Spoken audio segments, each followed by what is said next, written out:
Welcome back to the Dodge. So, we've been tinkering a little bit with this thing, and I'm going to make a quick video here, just kind of giving you the plans for this truck. Now, we'll start in the front, we'll work our way back. I know in the last video, kind of showed you guys that we got the truck, that we bought it, how we bought it, yada yada. But, main thing, we're going to go through it. I'll tell you what my plans are for it. Now, pretty much the entire front end is shot body-wise. And I don't mean shot as in it's non-functional. It functions. But we have things like the headlights are disgusting. The fenders are dinged and dented. The hood's scratched up. We got the remnants of old logos here that ate into the paint. We have typical New England rust on the fenders. And then if you come over here on the hood, same thing again, New England rust. And this fender, albeit not as bad as the other one, still plagued by rust. So what we're going to want to do eventually is hood, fenders, headlights. We want to color match the bumper, color match the grille. I am not a huge fan of chrome. I don't know if you guys are, but I'm not. We may do some 4th gen mirrors because this mirror is kind of broken. This truck was well used. It's in very good condition and was very well maintained, but it was also used. Then moving on to the interior. So in the interior, there is Dodge's wonderful attempt at Tiger King wood grain.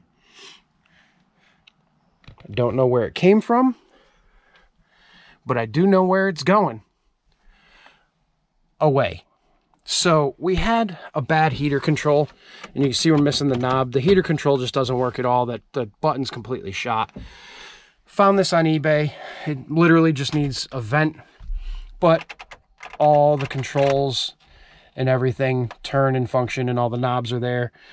And we just have to switch some stuff out because I have the manual 4-wheel drive and not the automatic, but all this stuff just swaps right out. So we'll swap it out. We'll pop that one in there. We'll get rid of that wood grain. And then I'll find the pieces for the doors and we'll get rid of this wood grain. And then we are currently working with the seat shop. And any of you guys who are on social media or YouTube, Instagram, Facebook, you've probably seen their advertisements. It's theseatshop.com. They are going to be working with us in getting this seat repaired. This is typical in all your Dodges, this crap goes, so we got to fix that. Center console, though, looks pretty good. But for the rest of the interior is totally fine. It's actually in really, really good shape. It's not dirty, it's not ripped. It actually even doesn't smell bad. Non-smoker, the whole nine, so it's pretty cool. Next thing we're going to take care of is that. So as of right now, that is how much the steering wheel moves, and driving it down the road is sketchy as all hell. Now this thing sat for a while, the U-joint in the steering shaft rusted up. Whoever started driving it just didn't pay any attention and it shit itself. So we bought ourselves this guy. This is the Borgeson or however you want to explain it. I think it is the 000951. Yes. 000951 universal steering shaft that is made for 03 to 08 Cummins trucks. And this is supposed to solve a lot of the wandering steering and a lot of the other crap. So we're going to be doing a full install video on that guy, which will help our steering. And then you probably already saw what's in the bed, but I'm going to show you these to begin with. Now, somebody put basically a load range C tire on this truck, which these are just garbage Goodyear Wrangler ATSs that belong on a 1500 or a Jeep or something like that, so they're trash. These wheels, although they're dirty as hell, they're in actually pretty good condition, but I don't like the offset. We're not going to be broing this thing out, but you can see the wheels are actually inboard of the fender. So what we're doing is we're getting a wheel with a +12 offset that's going to bring these out just a hair, give it kind of an aggressive look, and make it stancy. And what we got for tires, you know we had to. BFG all-terrain TA KO2s in 315/70/17. So these are basically a 34.8 by 12.4. So they're pretty much a 35/12.5. And here's a little secret, guys. If you buy the 315/70/17 versus the 35/12.50, you'll save yourself about $200 overall. For some reason, these are cheaper. I don't know why. Same load range, same ply count, same everything, but they're cheaper. So much better to go with these, especially if you're not doing a ton of hauling and you don't need a 10-ply tire. I think these are 6-ply tires, but they are load range E, so they will carry the load. Those will be going on hopefully next week. We'll do a video on those as well when we get those in. And then coming to the back, the bed is starting right there. Starting on this side, and on the other side it's already broken through. So I haven't decided whether or not we're going to fix and repaint this, or if we are going to get an OEM 4th gen style fender flare. We'll of course treat the rust so that it doesn't keep coming through, and then we'll put a fender flare over it, because our tires are going to be sticking out a little bit more, and you can kind of see it really good here how they're inboard of the fenders. We want them just about at the edge. Give it that kind of aggressive look without throwing crap all over the body. And then in the back, I think I showed you guys, we fixed the taillights, which this thing must have been hit in the rear at some point.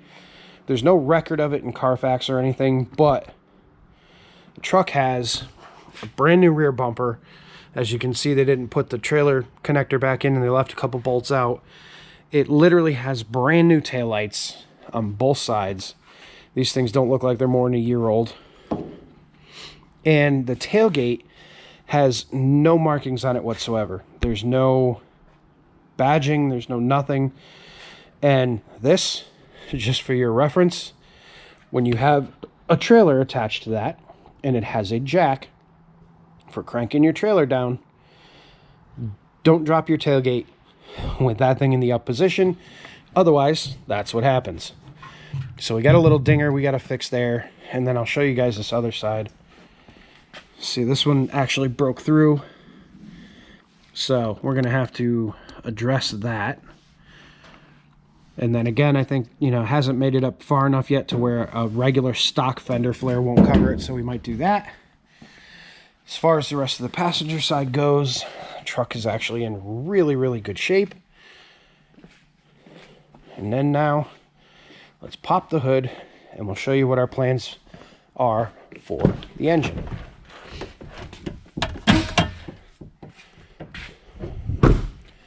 So we already went ahead and replaced the hood struts because I'm a big fan of just doing this.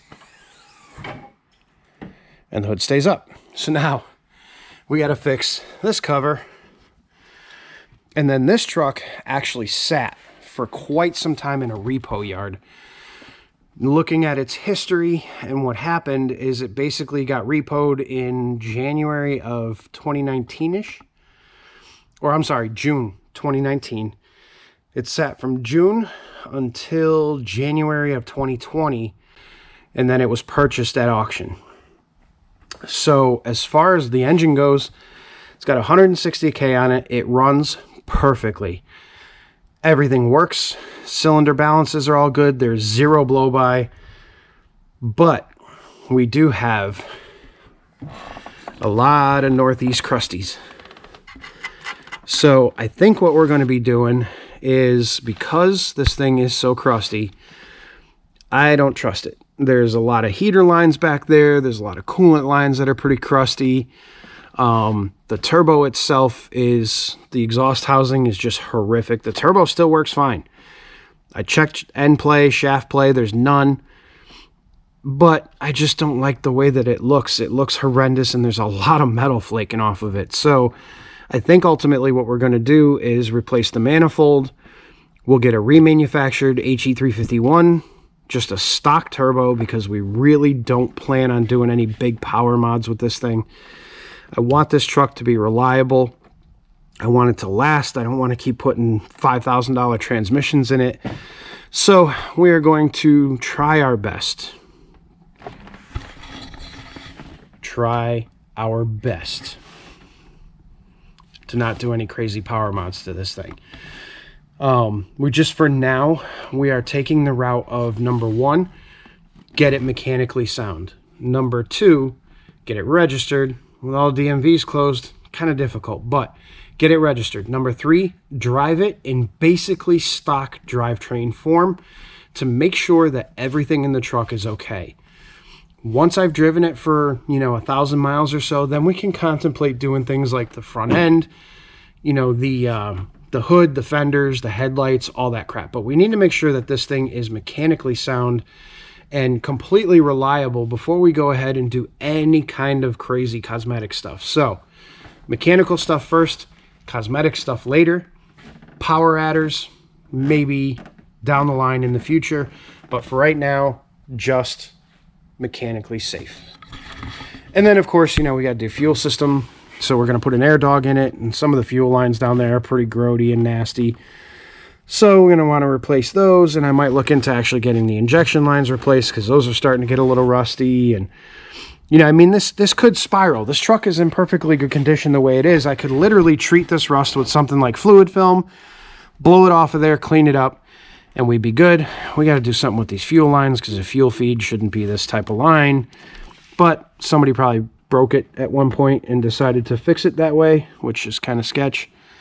So we'll fix that completely, make sure that's all good. Truck's got 2 brand new batteries in it, brand new power steering lines. There's a few other odds and ends in it that were brand new. Transmission was rebuilt shortly before it was repossessed, so it's just a stock rebuild. That's why we don't want to do any crazy power adders just yet. Much rather pop a transmission in it, get something nice that's designed to handle 500 or 600 horsepower, and then never have to worry about that transmission ever again. So that's an option. But before I get any further into this, I'm going to stop now because that is the plans for this particular truck. And I know it was a long talking video, and thanks for staying with me, but now you guys know what the plans are for this thing and what to look forward to in future videos. And yeah, so have a great night, everybody. I will talk to you very soon. We're either going to have a Ram video or another Jeep video or something in between. We also have a little sneak peek at something out here. It's a tiny house, but it's not actually a tiny house. It's going to be a Hawaiian shaved ice vending trailer, and we have to do some reinforcements and make that better and safer for it to be towed all around the state, going to events and such. So we got some interesting stuff coming up. We're busy as all heck. So again, if you guys are trying to get a hold of me, email, DMs, that type of thing. Email is probably the easiest way. Oh, my nose itches. Email is probably the easiest way to get a hold of me. I try to check those when I come in the morning. However, telephone calls, questions that require long responses, they're delayed because, yeah, it's busy. So, see you guys on the next one, whatever that may be. And thanks for watching. Appreciate all of you. Have a great night.